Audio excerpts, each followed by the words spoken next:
Karena cukup lama saya harus nahan fakta ini. Mohon maaf yang mulia. Ya.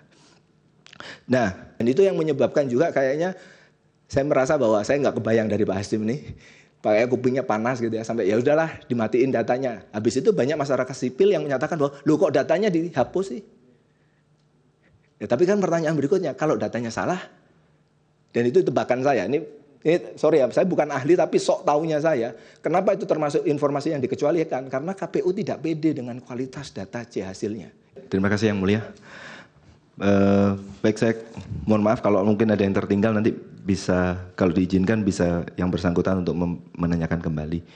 Jadi saya mulai menjawab dulu. Saudara saksi, kalau yang mirip dijawab gabungan saja, nggak usah per orang ya, supaya agak lebih efisien juga. Baik, jadi ketika tadi ditanyakan terkait dengan penanyaan bahwa apa sih yang membedakan Situng Sirekap 2020, Sirekap 2024. Jadi di Situng tadi sudah disampaikan bahwa yang menginput itu adalah pertama, jadi para KPPS itu harus melakukan salinan sejumlah saksi. Dan itu relatifly kalau kita bicara itu juga relatifly yang sangat membuat capek buat rekan-rekan di KPPS ya. Habis itu yang nanti akan melakukan scan, input dan kawan-kawan itu akan dilakukan oleh teman-teman di kabupaten kota. Di Situng 2020 itu sudah mulai diotomasi gitu ya, tapi jumlahnya hanya 3 halaman. Beda dengan Situng 2024 yang satu TPS-nya jumlahnya 75 halaman. Jumlah TPS yang terlibat saya kurang hafal 200 atau Sirekap 2020 Pak. 270 kabupaten ya, kalau yang ini jumlah pemilihannya lebih banyak, jumlah TPS-nya jauh lebih banyak. Kalau nggak salah sekitar 200 ribuan seperti itu. Jadi secara scale itu berbeda kita bicara. Nah, ketika kita bicara terkait dengan bagaimana development Sirekap itu gitu ya. Nah, kami memiliki ada tim tester, ada tim developer, ada tim security, tim infra, tim basis data. Dan itu tim yang segregated. Karena saya kebetulan adalah security, jadi saya harus ngecek semua kerjaan.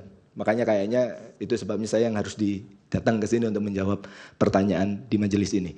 Oke. Nah, ketika kita bicara terkait dengan apakah mungkin orang di dalam itu melakukan pengubahan atau seperti itu. Kalau kita bicara, kalau dia punya authorization, dia bisa. Tapi itu sebabnya kalau di kasus yang Lampung tadi, itu kita bisa tahu itu siapa yang melakukan, jam berapa dia melakukannya, IP-nya berapa, kita semua catat. Karena di dalam security itu ada 2 pendekatan. Yang pertama kita mencegah kejahatan atau kita mencatat kejahatan. Karena orang kan kalau kita bisa mendeteksi, oh ini penjahat, ini orang baik, nah kita lakukan pencegahan. Tapi kan bisa saja orang yang kita deteksi sebagai orang baik, ternyata lambat laun dia melakukan kejahatan. Belum tentu orangnya, tapi bisa saja perangkatnya disusupi oleh malware. Itu. Jadi kami melakukan pengetesan dengan tim yang terpisah dan masing-masing tim bertanggung jawab atas hasilnya dan ada cross check dan kawan-kawan. Nah, ketika kita bicara tadi ada pertanyaan gitu ya, apakah memang benar bahwa kami itu sudah merasa paling benar? Tidak ada yang sempurna di bawah langit ini, dan itu yang saya pahami dan semua rekan-rekan kami. Apakah kami sudah diaudit? Sudah, kami diaudit. Bisa dipakai. Ada 2 lembaga yang melakukan audit, BRIN telah melakukan audit dan BSSN telah melakukan technical assessment. Karena cukup lama saya harus nahan fakta ini, mohon maaf yang mulia.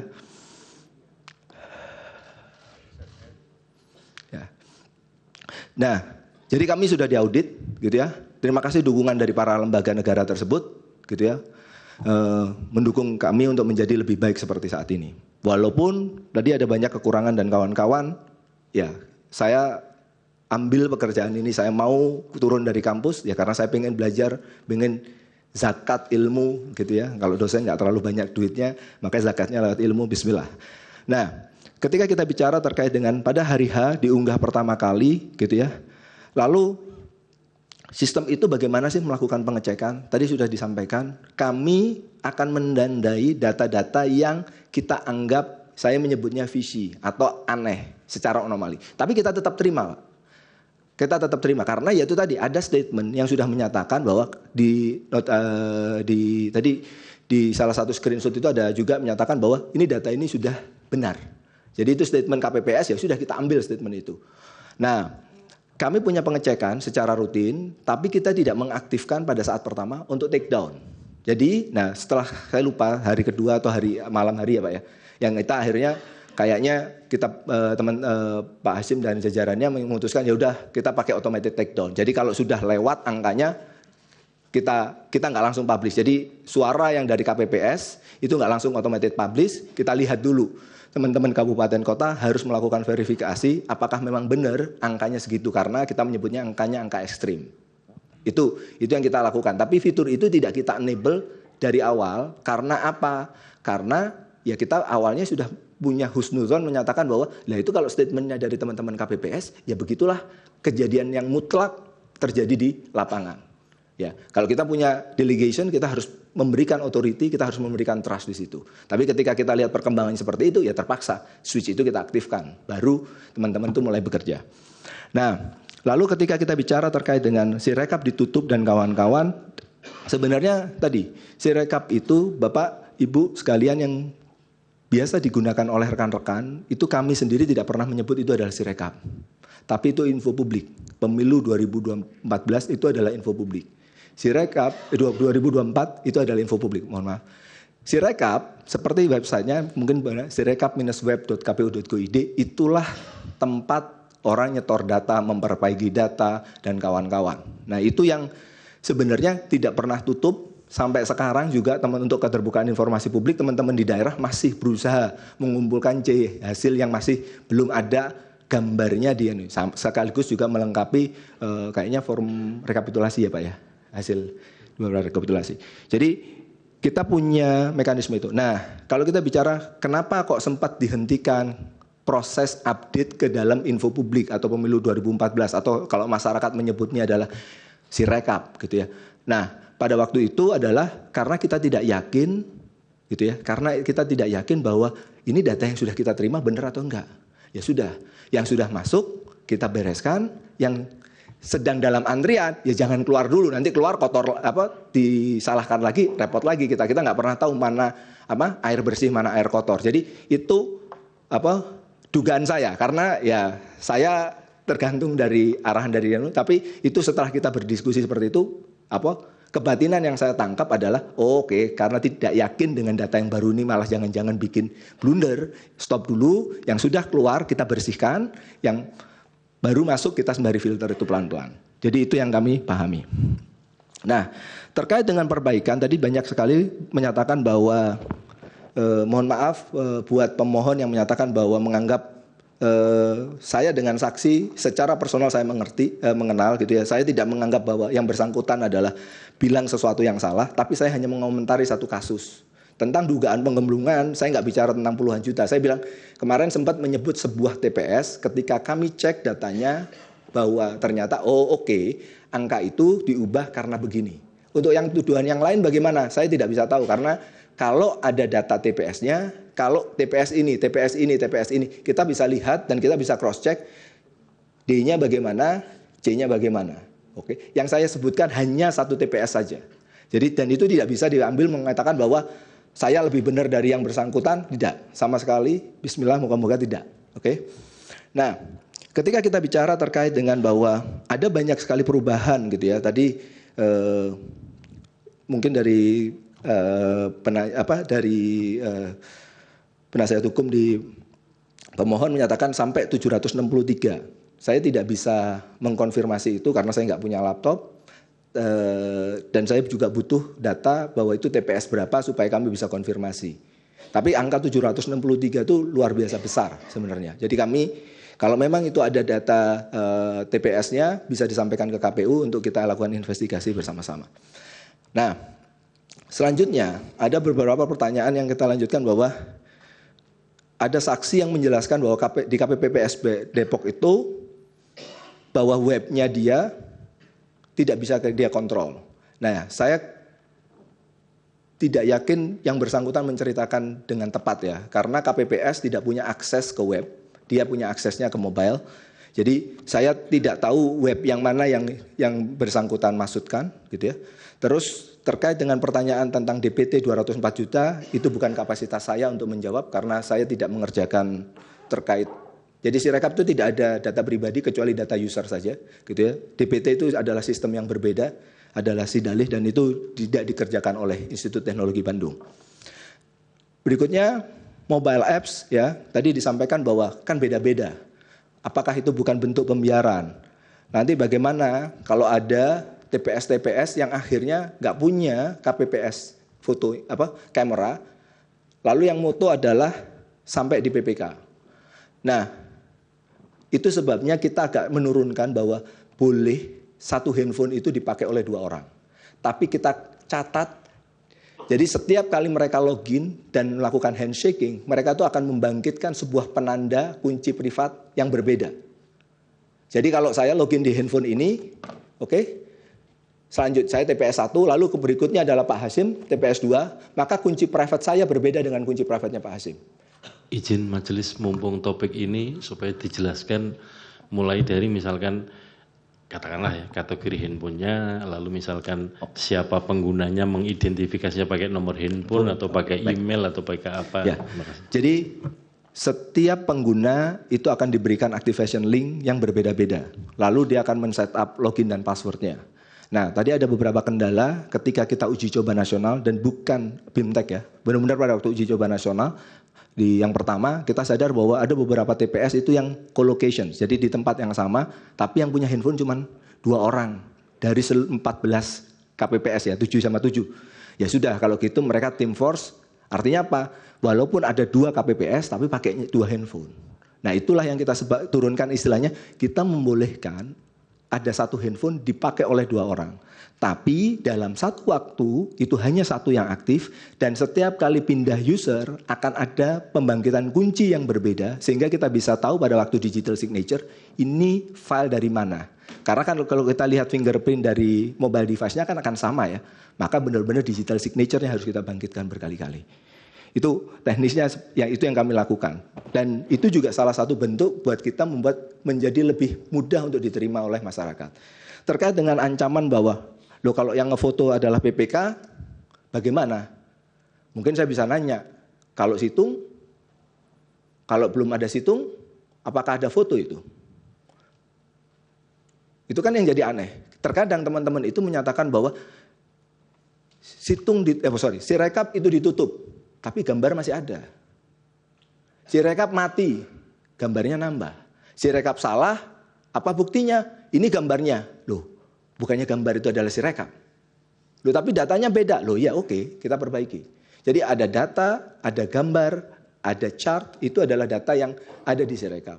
Dan itu yang menyebabkan juga kayaknya saya merasa bahwa saya nggak kebayang dari Pak Hasyim nih. Pakai kupingnya panas gitu ya, sampai ya udahlah dimatiin datanya. Habis itu banyak masyarakat sipil yang menyatakan bahwa, loh kok datanya dihapus sih? Ya, tapi kan pertanyaan berikutnya, kalau datanya salah, dan itu tebakan saya, ini sorry ya, saya bukan ahli tapi sok taunya saya, kenapa itu termasuk informasi yang dikecualikan? Karena KPU tidak pede dengan kualitas data C hasilnya. Yang data, bukan kalau gambar. yang itu biar dijawab oleh apa? Oleh KPU tadi, yang Baik. terkait dengan pengecualian pengecualian. informasi yang dikecualikan itu. Maaf yang boleh. Jadi itu yang dilakukan berkali-kali bahwa kami tidak pernah mematikan Sirekap untuk menerima, memproses data, dan lain sebagainya. Jadi teman-teman KPPS, teman-teman PPK, teman-teman di kabupaten kota itu selalu akan mengupdate, memperbaiki data itu sendiri. Audit sudah. Lalu ada sekian banyak data gitu ya. Tadi dari Pak Refli Harun menyatakan bahwa ada salah pindai, lalu ada di kemudian hari malah yang salah pindah itu sampai ratusan ribu, begitu ya di tanggal 27. Apakah secara teknis saya pribadi saya tidak bisa mengatakan institusi, apakah tidak puas? Ya, tidak puas. Apakah ingin memperbaiki? Ya, ingin memperbaiki. Nah, tapi mungkin yang perlu harus kita sadari, saya bukan mencari justifikasi, ya, tapi saya menjelaskan konteks dari permasalahan ini. Akurasi yang kami uji cobakan dengan menggunakan dataset standar MINIS yang biasa dipakai itu 60.000 itu sudah 99% yang mulia. Akurasinya 99%. Artinya adalah 1 chance dari 100 akan salah. Artinya kalau kita punya 820.000 akan ada 8.200 sekian yang salah. Apa yang disebut salah? 75 halaman itu salah semua angkanya. Tapi kan seringkali Karena nilai setitik rusak susu sebelah. Oh, TPS ini salah. Karena apa? Satu karakter salah. Jadi untuk meraih menjadi 100% di praktik itu sangat sulit untuk dicapai. Karena apa? Jumlah TPS-nya luar biasa besar, jumlah angkanya terlalu banyak, jumlah lembarnya juga banyak. Tapi apakah tidak menjadi tantangan ya secara individu untuk memperbaiki? Ya. Gitu ya. Tapi mohon maaf sekali lagi bahwa kami saat ini kondisinya begini. Dan kita sudah punya beberapa hal yang kita harus introspeksi untuk meningkatkan kinerja dari OCR dan OMR. Tentang kerahasiaan Sirekap gitu, saya tidak membahas masalah itu. Lalu berikutnya ada terkait dengan pertanyaan dari pemohon Pak Todung terkait dengan integritas yang bersifat mutlak dari TPS. Nah, pertanyaannya adalah tentang metadata yang tidak aksesibel. Metadata tersebut ada di dalam file yang Bapak lihat dan Bapak download di pemilu 2024. Jadi bukan di database-nya kita. Tidak, itu file itu lihat bagian akhirnya, itulah metadata signature di situ. Kenapa kok tidak kita taruh di EXIF, di tempat yang biasanya? Tadi saya sampaikan, kalau ditaruh di situ, kalau nanti ditransfer lewat WA, EXIF itu akan hilang. Ditransfer lewat email, EXIF itu akan hilang. Karena itu biasanya dipakai untuk perlindungan privasi, Pak. Jadi EXIF itu itu beberapa teknik ya. Oleh karena itu, supaya nanti kalau nanti kita ditanyakan file ini benar atau enggak, ya kita lihatnya dari file itu, tidak lihat lagi dari EXIF-nya tadi. EXIF itu adalah metadata. Orang biasanya menyebut JPEG, PNG, itu ada EXIF, nah itu adalah metadata. Kita taruh metadatanya di belakang filenya. Jadi tidak perlu minta tolong KPU, signature-nya file ini enggak, Bapak download, Bapak bisa. Dan malah minta izin majelis, itu namanya apa tadi? Disimpannya di mana tadi? Bisa tampilkan, Mas? Biar bisa dicek. Terima kasih. Di bagian paling belakang dari file. Jadi ada dua tipe file yang kita bisa pakai, JPEG atau salinan C hasil digital. Itu semuanya punya digital signatures atau hash yang ada di belakang.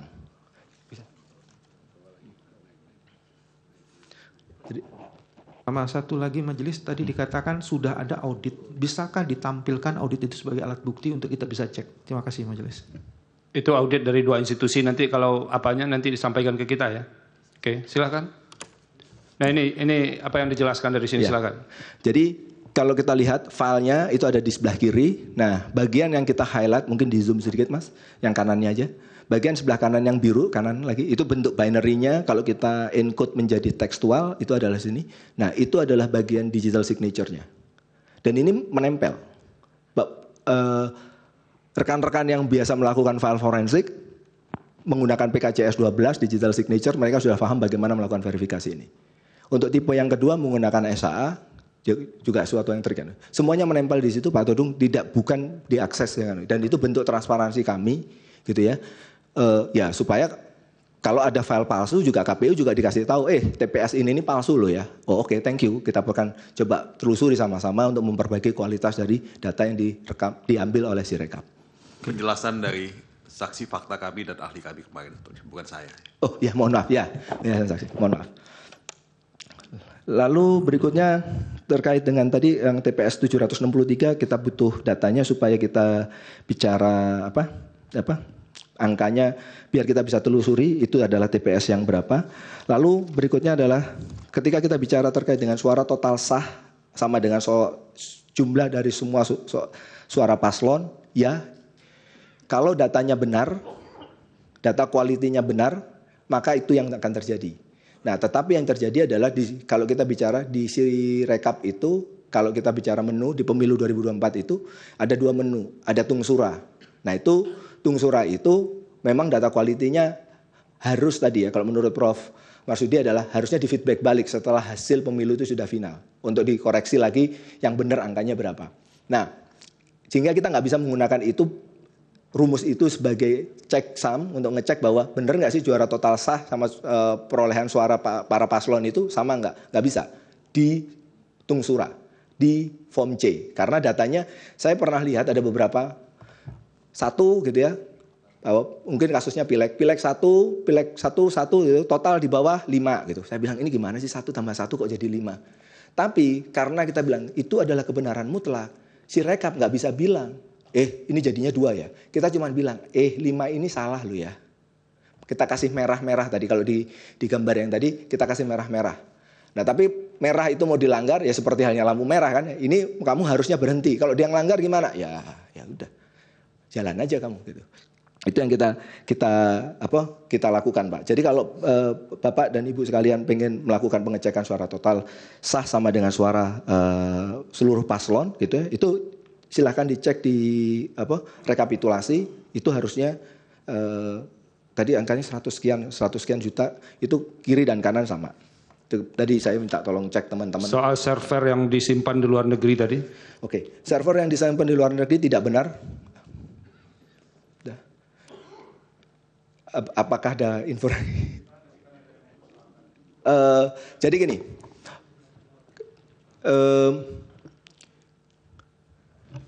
kami melakukan kesalahan, kami melakukan kesalahan gitu ya. Pada detik-detik pertama launching Sirekap, sehingga IP Indonesia aslinya itu terlihat. Dan itu kita butuh waktu sampai 18.30, alhamdulillah kita dapat pinjaman IP yang akhirnya Bapak lihat IP-nya sekarang. Gitu ya. Tapi servernya kan nggak mungkin server kita install API. Jadi kalau IP lamanya Bapak lihat itu IP Indonesia gitu ya. Seperti itu. Tapi IP barunya itu IP shadow yang kita istilahnya IP Anycash yang kita sewa supaya orang nggak tahu IP baru dari Sirekap gitu ya. Tempatnya masih sama karena nggak mungkin tanggal 14 sudah nginstall di suatu lokasi, terus dalam waktu 3 jam kita sudah nginstall di tempat lokasi yang berbeda di Singapura, di Perancis gitu, enggak gitu. Jadi lokasinya ada di area Jakarta gitu ya. Ya untuk lokasi pastinya saya tidak bisa. Dan mungkin kalau kita bicara siapa penyedianya, mungkin Bapak dan Ibu sekalian sudah tahu. Itu jadi informasi publik di sidang KIP kemarin. Masih ada lagi yang mau dijelaskan? Tadi yang dari Bawaslu. Bawaslu, oke. Iya, fungsi edit, mohon maaf. Ya. Jadi ketika ada fungsi edit, apakah memang ada fungsi edit di TPS? Untuk Pilpres ada. Tetapi untuk perolehan final hanya diindikasikan sesuai atau tidak sesuai, tapi tidak mengganti angka. Tapi untuk acara administratif atau yang detail-detail yang lain, itu bisa diedit, tapi hanya untuk perolehan final, itu hanya menyatakan bahwa ini sesuai atau tidak sesuai. Kalau nanti tidak sesuai, maka akan diperbaiki oleh teman-teman di kabupaten kota. Jelajahi cara baru mendapatkan informasi. Download Metro TV Extend sekarang.